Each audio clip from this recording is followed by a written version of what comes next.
So it is high time that Muslims must get united and create their own political leadership. At least we will have a voice. जो मौलाना हमारे बहादुरगंज के हैं, उनकी एक चलती train में उनका जो हत्या कर दी गई है, उस सिलसिले में भी मैंने रेलवे मिनिस्टर जनाब अश्विनी वैष्णव साहब को लेटर लिखा है। किसी मौलाना को जीने का हक नहीं है क्या? अगर कोई आलिम दीन है तो क्या वो अपने दाढ़ी टोपी सब हटा के पूरे दुनिया में चलेंगे तभी उनको जीने का हक मिलेगा? ऐसा तो नहीं है ना। आप खड़े हैं तो आप खटकेंगे उनकी निगाहों में, और हमारे लिए काफी है। जालिम को जालिम कहना बड़ा जिहाद है, और हम बोलते रहेंगे, सुनते रहेंगे। और ये घटना भी वाकई बहुत ज़्यादा काबिल अफसोस है कि रेलवे को सफ़र में सबसे सुरक्षित और महफूज माना जाता है। बंगाल में क्या टीएमसी ने क्या काम, ये कोर्ट को गए, अरे आप करना था। महाराष्ट्र में जाइए, औरंगाबाद में देखिए, मैं 9 तारीख को जा रहा हूं, वहां पे काम चल रहा है। नहीं, सत्ता में आना है, सत्ता में आना है तो आपका क्या फायदा हो रहा है? आपका फायदा हो रहा है, मुसलमान का क्या हो रहा है? आप तो वोटर कैसे ट्रीट कर रहे हो उनको? पिछले साल कलकत्ता हाईकोर्ट ने 5 लाख ओबीसी सर्टिफिकेट कैंसिल किया, उसमें 3 लाख तो मुसलमान के कास्ट सर्टिफिकेट थे। वो लॉस नहीं है मुसलमानों को। हेमंत बिस्व शर्मा को ये समझना चाहिए कि आपने 50,000 मुसलमानों को बेघर कर दिया। 5 राज्यों के चुनाव के बाद क्या मुसलमानों का वोट बेअसर हो गया? 5 राज्यों के चुनाव खत्म हो चुके हैं, नतीजे आ चुके हैं, लेकिन एक सवाल फिर खड़ा हो गया है, क्या मुसलमान का वोट बर्बाद हो रहा है? बंगाल में क्या टीएमसी ने क्या काम, ये कोर्ट को गए, अरे आप करना था। महाराष्ट्र में जाइए, औरंगाबाद में देखिए, मैं 9 तारीख को जा रहा हूं, वहां पे काम चल रहा है। 60 मुस्लिम मेजॉरिटी कॉन्स्टिट्यूंसीज हैं, एडिशनल और एक 2022 है जहां पर 30 to 40% मुसलमान है। क्या हो रहा भाई? फिर इतना सोशियो इकोनॉमिक इंडिकेटर्स खराब क्यों है वहां पर? 15 साल से तो सरकार है ना, क्या किया आपने? नहीं, सत्ता में आना है, सत्ता में आना है तो आपका क्या फायदा हो रहा है? आपका फायदा हो रहा है, मुसलमान का क्या हो रहा है? आप तो वोटर कैसे ट्रीट कर रहे हो उनको? पिछले साल कलकत्ता हाईकोर्ट ने 5 लाख ओबीसी सर्टिफिकेट कैंसिल किया, उसमें 3 लाख तो मुसलमान के कास्ट सर्टिफिकेट थे। वो लॉस नहीं है मुसलमानों को। तो ये चीजों को देखना पड़ेगा। यकीनन मेरी बातों से बहुत से लोग मुत्तफिक नहीं होंगे, और वही लोग चौधरी बनकर नुकसान पहुंचाना चाह रहे हैं। इंडिपेंडेंट पॉलिटिकल लीडरशिप होगी, आपकी आवाज होगी, आपके लिए लड़ने वाला होगा, आपके आंसू को कोई समझने वाला होगा, आपके ख्वाबों को पूरा करने वाला। आप तो सिर्फ वोट डाल के बैठ जा रहे। ममता बनर्जी ने एक बार सही कहा था, दूधल गाय है, मैंने दूध देने वाली गाय, यही हाल हो गया। क्या वजह है जिस पार्टी को मुसलमान वोट देता है वो ना तो भारतीय जनता पार्टी को हरा पाती है और ना ही चुनाव के बाद मुसलमानों की हिफाजत कर पाती है। नमस्कार, मेरा नाम हैदर अब्बास नकवी है और आप लोग मुझको इस वक्त दा स्वतंत्र पर देख रहे हैं। आज की ये रिपोर्ट सिर्फ सियासत नहीं बल्कि एक पूरे समाज की बेबसी और सवालों की कहानी है। जी हाँ, वोट तो दिया लेकिन असर क्यों नहीं? चुनाव दर चुनाव मुसलमानों का वोट एक तरफा जाता है, अक्सर उन पार्टियों को जो खुद को सेकुलर बताती हैं, लेकिन नतीजे क्या कहते हैं? बीजेपी कई राज्यों में जीत जाती है और जिन पार्टियों को मुसलमान वोट देता है वो हार जाती हैं। यानी वोट तो पड़ा लेकिन सत्ता नहीं मिली, और यहीं से शुरू होता है वोट बर्बाद होने का नैरेटिव। अभी तो ये सिटीजनशिप का टेस्ट हो गया जो नहीं है। मैंने पार्लियामेंट में भी कहा था कि एसआईआर को आप सिटीजनशिप से जोड़कर ये गलत कर रहे हैं। ये सुप्रीम कोर्ट के जजमेंट के खिलाफ है, क्योंकि मिनिस्ट्री ऑफ होम अफेयर्स तय करती सिटीजनशिप को, उसके एनपीआर एनआरसी के रूल्स भी हैं, मगर इसको आप जोड़ रहे। तो इसीलिए इस एसआईआर में सबकी तवज्जो बहुत जरूरी है। ये सिर्फ वोट डालने का मसला नहीं है, ये आपकी सिटीजनशिप को बरकरार रखने का मसला है। और हम उम्मीद करते हैं कि तेलंगाना की रेवंत रेड्डी की गवर्नमेंट भी इसको सीरियस लेंगी। ममता बनर्जी के कॉन्स्टिट्यूंसी में भी एसआईआर हुआ, समझे, स्टालिन के कॉन्स्टिट्यूंसी में भी एसआईआर हुआ, और क्या हुआ? दोनों हार गए। तो इसीलिए ये गवर्नमेंट को, अब यहां की स्टेट गवर्नमेंट भी देख लें उस चीजों को। जी हाँ, चुनाव के बाद डर क्यों बढ़ता है? पश्चिम बंगाल के चुनाव के बाद आई तस्वीरें डराने वाली हैं। हिंसा की खबरें हैं, खासतौर पर मुसलमानों को निशाना बनाए जाने के आरोप। यानी सवाल ये है, क्या मुसलमान सिर्फ वोट बैंक बनकर रह गया है तो चुनाव से पहले ज़रूरी है, लेकिन चुनाव के बाद अकेला छोड़ दिया जाता है? जी हाँ, ये मुसलमान चुनाव से पहले बहुत अहमियत रखता है, लेकिन चुनाव होने के बाद, वोट डलने के बाद ये अकेला छोड़ दिया जाता है। ऐसा हम कई सालों से देख रहे हैं। जी, ऐसे में असदुद्दीन ओवैसी का एक बयान आता है जो वायरल हो रहा है। इसी माहौल में AIM प्रमुख ओवैसी सामने आते हैं। उनका साफ संदेश है, मुसलमानों को अब अपनी सियासत क़यादत खड़ी करनी चाहिए, क्योंकि ये नाम निहायत सेकुलर पार्टियां BJP को रोकने में नाकाम रही हैं। यानी अब सिर्फ वोट देने से काम नहीं चलेगा, नेतृत्व भी खुद तैयार करना होगा। So it is high time that Muslims must get united and create their own political leadership. At least you will have a voice to raise your marginalization. You will have your political representative to talk about injustice. You will have your elected MLAs, MPs, corporators who can work for the development of that respective ward or assembly constituency of the parliament. Reposing faith for so many years in these secular, so-called secular parties have not given any development, have not ensured or eradicated injustice or discrimination is stopped. And there are many reasons for the TMC loss. And one of the reasons also is an SIR, but there was huge anti-incumbency, there was huge corruption, there was huge exploitation of the Muslim community, and so there are various reasons. But anyway, people have given their verdict. We hope that the BJP government would work for every section of society and ensure that this marginalization which is happening to the Muslim community is stopped. People of Kerala have given the judgment. UDF, they have given them confidence, vote and power to UDF, and I'm thankful to the Almighty Allah that IUML has got their 22 candidates have been elected as MLAs, and I'm sure that under the leadership of Mr. Tangal, IUML will do justice for every marginalized backward section, especially the Muslims. Thirdly, in Assam, people have reposed their faith again in BJP. I have gone to Assam, I have campaigned for AIDF, Mr. Badruddin Ajmal's party, and it is fact that the Hemanta Biswa Sharma had displaced nearly 50,000 Muslims over there, and they have been still able to win elections, even in Assam also. This whole thing, we'll vote for Mr. Gogoi and his party. What is the net result? It is BJP is winning. I mean, had Ajmal Saab got more MLAs, that would have given a stronger voice to nearly 30% of the Muslims of Assam. But anyway, Alhamdulillah, Ajmal Saab and his candidate has won, and I'm sure that they will be doing their utmost best to ensure that this injustice which has happened and the rule of Mr. Hemanta Biswa Sharma will come to an end. Tamil Nadu, it's a completely, people of Tamil Nadu have given their verdict in favor of TVK party. No one expected that he will get 108 seats, but they have won. My best wishes to them.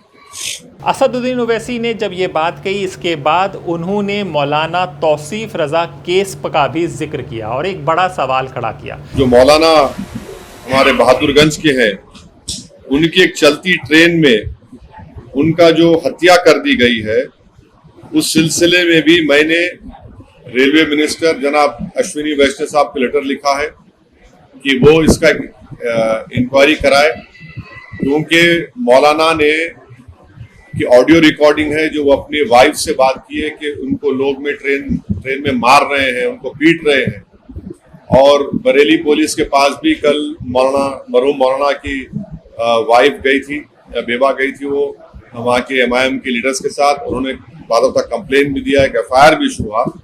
मगर हम ये demand करते हैं कि railway minister जनाब अश्विनी वैष्णव साहब और railway की पुलिस और बरेली की पुलिस इसको मर्डर के तौर पर देखें और जस्टिस करें। ये एक खुली मिसाल है, ये हेट क्राइम है। मौलाना का मर्डर हुआ है ट्रेन में, ये हेट क्राइम है और इसकी इंडिपेंडेंट इन्वेस्टिगेशन होनी चाहिए। और रेलवे पुलिस और रेलवे अथॉरिटीज के पास पूरा रिकॉर्ड होगा कि उस कंपार्टमेंट में जिसमें मौलाना थे कौन कौन पैसेंजर थे उसमें, और उनको अरेस्ट करना चाहिए, इंक्वायरी होनी चाहिए, सख्त सजा होनी चाहिए और मौलाना की मौत को रायगा नहीं जाना देना चाहिए। वो उन्होंने जो हरकत की है उनको कानून के जरिए सख्त सजा मिलनी चाहिए, तभी जाकर मौलाना को और उनके मौलाना की वाइफ को, उनके परिवार को जस्टिस मिलेगा। उत्तर प्रदेश के बरेली में मौलाना तौसीफ रजा की मौत ने पूरे देश को झकझोर दिया। आरोप चलती ट्रेन में हमला, फोन पर पत्नी का आखिरी कॉल और फिर ट्रेन से फेंक दिए जाने की बात। इस मामले में केस दर्ज हो चुका है, लेकिन सवाल अभी भी जिंदा है। क्या दाढ़ी और टोपी वाले लोगों को जीने का हक नहीं? किसी मौलाना को जीने का हक नहीं है क्या? अगर कोई आलिम दीन है तो क्या वो अपने दाढ़ी टोपी सब हटा के पूरे दुनिया में चलेंगे तभी उनको जीने का हक मिलेगा? ऐसा तो नहीं है ना। उनको भी अपना भाई, उनका जो पोजीशन है वो अपने पोजीशन में खुल के जिए। क्या वजह लगती है मारने के पीछे? वजह क्या लगती है कि वो दाढ़ी टोपी थी उनकी, इस वजह से मारा गया? क्या देखिए, आपके बरेली में, यूपी में अभी ज्यादातर वही मामला चल रहा है, क्योंकि सिर्फ मेरे शोहर के साथ आज ऐसा नहीं हुआ है। इससे पहले भी कई बार कई मौलवियों को मारा गया है, उनके साथ जबरदस्ती किया गया है। आगे चल के आज मेरे शोहर की हत्या हुई है, क्या पता कल किसी और की भी हो जाए। तो इसलिए आपके यहाँ पर जो यूपी में जो मामला चल रहा है दाढ़ी टोपी को लेकर, मैं चाहूंगी कि इस मामले को भी शांत किया जाए। कि किसी मौलाना को जीने का हक नहीं है क्या? अगर कोई आलिम दीन है तो क्या वो अपने दाढ़ी टोपी सब हटा के पूरे दुनिया में चलेंगे तभी उनको जीने का हक मिलेगा? ऐसा तो नहीं है ना। उनको भी अपना भाई, उनका जो पोजीशन है वो अपने पोजीशन में खुल के जिए। योगी जी से क्या कहना चाहेंगे? देखिए, ये जो भी मामला हुआ योगी जी के शहर में हुआ है, तो मैं चाहती हूँ उनसे कि मुझे इंसाफ मिले, ताकि मेरे शौहर के रूह को शांति मिल सके। जो भी मेरे शौहर बेकसूर थे उनको न्याय मिले, जो भी गुनहगार है, कातिल है, उनको सख्त से सख्त सजा मिले, उनको जल्द से जल्द पकड़ा जाए। कौन कौन आपके परिवार में है? आपके परिवार में जैसे आपके हस्बैंड की डेथ हो गई, शादी कब हुई थी, कितना समय हो गया आपको? देखिए, मेरी शादी तो हुई थी 19 मई 2024 को मेरी शादी हुई थी। अभी शादी को हमारे 2 साल भी पूरे नहीं हुए। 19 मई आएगी तब हमारी शादी को 2 साल पूरे होंगे। कोई बच्चा वगैरह? जी ऐसा कोई नहीं है, बस मेरे एकमात्र मेरे शौहर ही मेरे थे कमाने वाले, जिनसे मेरा घर का राशन पानी सब चलता था। अभी मेरे शौहर नहीं है। घर में सास ससुर? हाँ, मेरे सास ससुर है। देखिए, जवान बेटा अगर खो जाए तो मैं अपने सास ससुर का भी गारंटी कैसे ले सकती हूँ? क्योंकि बहुत माँ बाप ऐसे है कि अपने बेटे के सदमे में भी उनकी मृत्यु हो सकती है। अभी मेरे सास ससुर है तो मेरा सहारा है, अगर कल मेरे सास ससुर को कुछ हो जाएगा तो मैं तो बेसहारा हो गई ना। मेरा कोई औलाद भी नहीं है, मेरे शौहर भी नहीं रहे। कि वो बरेली से तो लगभग शायद शाम को 6 बजे या 7 बजे इस दरमियान निकले थे। बाकी उसके बाद ट्रेन में बैठने के बाद मेरी उनसे बात। ठीक है, हो गया। देश भर में छात्र संगठन और लोग इंसाफ की मांग कर रहे हैं। आप खड़े हैं तो आप खटकेंगे उनकी निगाहों में, और हमारे लिए काफी है। जालिम को जालिम कहना बड़ा जिहाद है, और हम बोलते रहेंगे, सुनते रहेंगे, और सिर्फ सुन करके अफसोस करके हम ये नहीं कह सकते कि देखा नहीं जा रहा है। जब हालात संगीन हो, अंधेरा बढ़ जाए, जुल्म इंतहा को पहुंच जाए, तभी मोमिन और मोमिना का इम्तिहान होता है कि आइए निकलिए और इस जुल्म को और इस अंधेरे को छाटने की कोशिश करिए।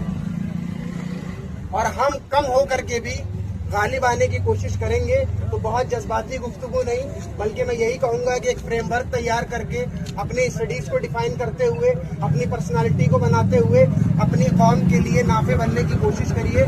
जालिम को जालिम कहने के गट्स रखिए। मुझसे कहा जाता है कि आप ज्यादा बोलेंगे जालिम को तो आपको सरकारी नौकरी नहीं मिलेगी। मेरा इस्लाम मुझसे कहता है कि रिस्क का वादा हमने किया है, हम चिड़ियों को पहुंचाते हैं, पत्थरों के अंदर कीड़ों को पहुंचाते हैं।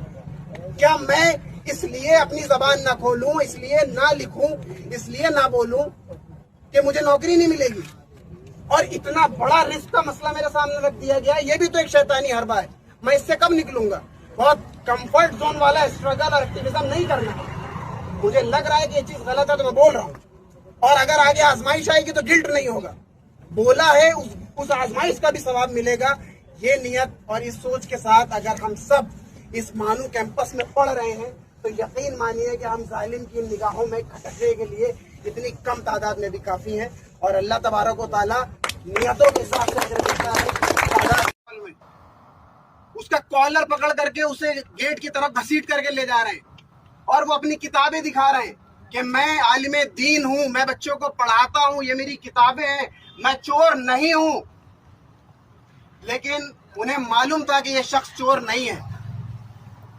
उनकी दाढ़ी, उनका लिबास उनको चुभ रहा था। वो भगवा नहीं पहने हुए थे, वो जय श्री राम का नारा नहीं लगा रहे थे, इसलिए आंखों में खटक रहे थे कि आप बिहार से ताजुश शरिया उर्स अटेंड करने आए हैं और अब आप सीट के लिए भी मसला हो या कोई भी मसला, हम आपकी बात कैसे गवारा कर लें। और ये पहला भारतीय रेल में जी हाँ, ऐसे में असदुद्दीन ओवैसी का एक पुराना ट्वीट भी फिर से वायरल हो रहा है। ओवैसी का एक पुराना ट्वीट फिर चर्चा में है, जिसमें उन्होंने लिखा था, चुनाव के बाद मुसलमानों पर हमले बढ़ते हैं, यूपी में मौलानाओं की हत्या, बिल्डोजर एक्शन और लिंचिंग की घटनाएं, और सवाल उठाया, क्या संघ परिवार मुसलमानों से बदला ले रहा है। ये बयान सीधे तौर पर राष्ट्रीय स्वयंसेवक संघ और बीजेपी पर निशाना माना गया था। 24-25 अप्रैल को बरेली में उर्स ताजुश शरिया था।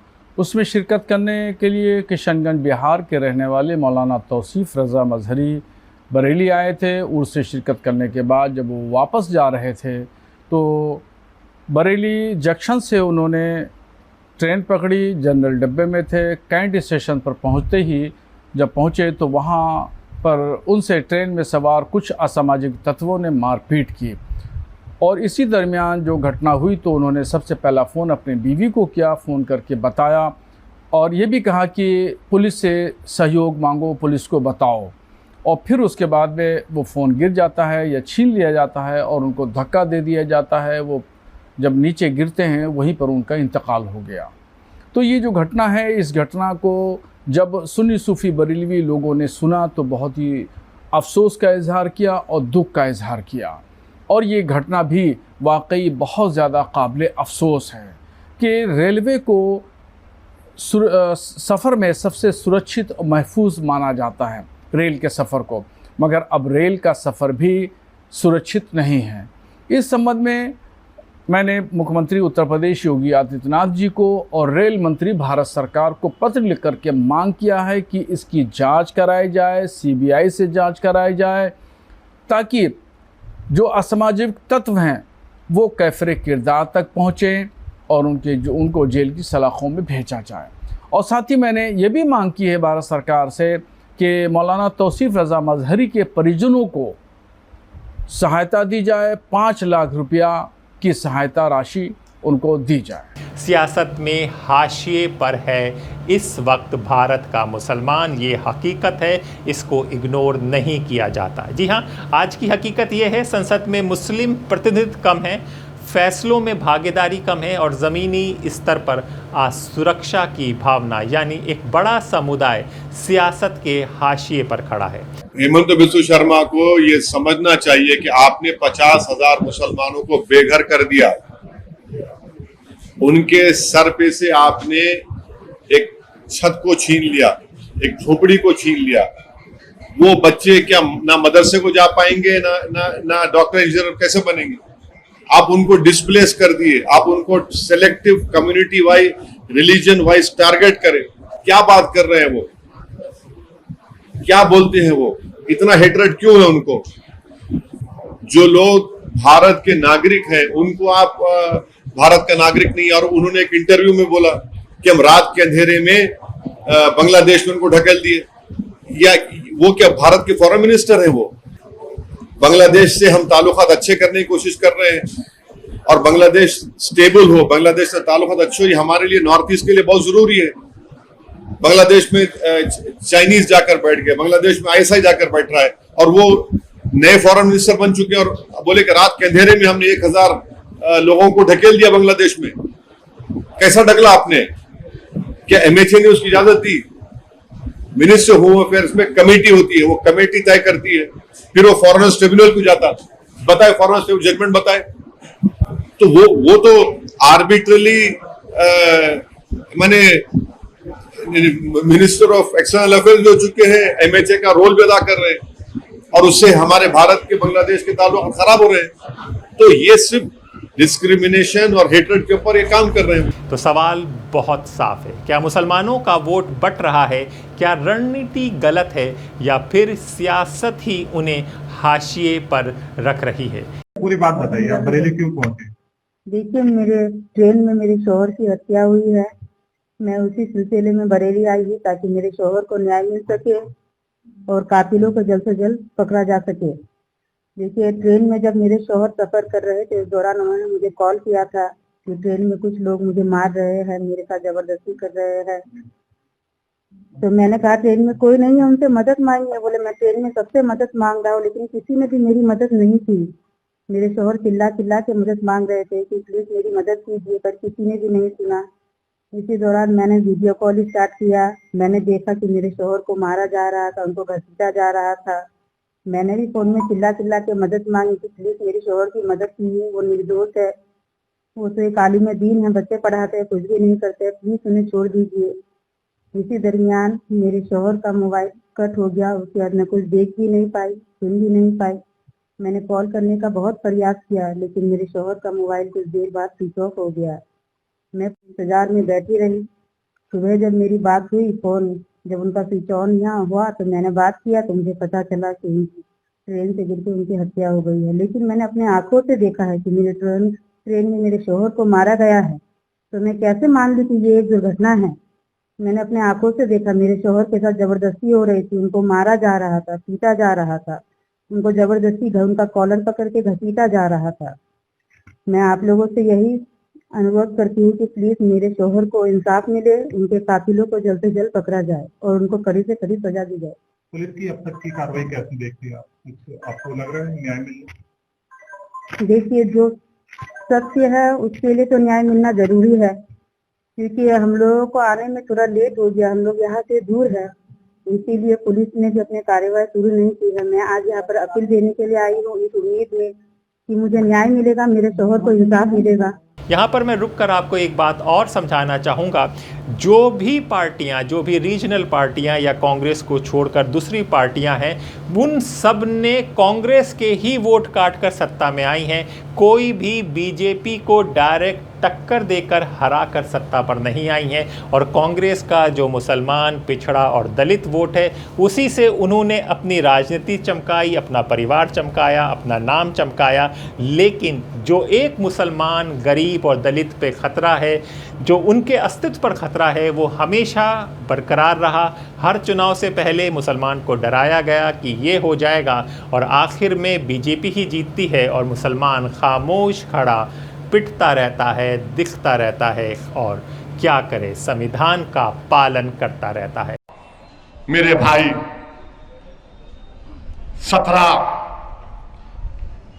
17 जुलाई 2018 को सुप्रीम कोर्ट ने 3 जजेस की बेंच ने सुप्रीम कोर्ट ने फैसला देकर मोदी हुकूमत से कहा कि कानून बनाओ हुजूमी तशद्दुद, मॉब लिंचिंग के खिलाफ। उस वक्त के चीफ जस्टिस मिश्रा ने जजमेंट दिया, जिसमें जस्टिस चंद्रचूड़ भी थे।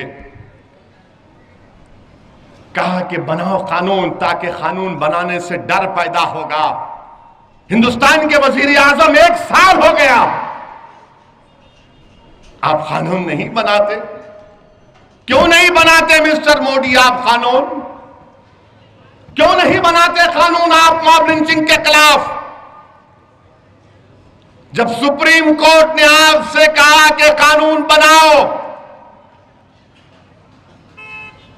2018 को चीफ जस्टिस, उस वक्त के जस्टिस मिश्रा का जजमेंट, हुकूमत से कहा बनाओ कानून, आप कानून नहीं बनाते। क्या वजह है कानून नहीं बनाने की? जब सुप्रीम कोर्ट ने कहा कि ट्रिपल तलाक नहीं हो सकता, शादी रहेगी, सुप्रीम कोर्ट ने नहीं कहा कि कानून बनाओ। माइनॉरिटी जजमेंट था सुप्रीम कोर्ट का, मेजॉरिटी जजमेंट नहीं था। तो आप सुप्रीम कोर्ट नहीं कहता तो ट्रिपल तलाक का कानून, और आपकी जब से हुकूमत बनी 50 से ज्यादा लोगों को मॉब लिंचिंग में मौत के घाट उतार दिया गया।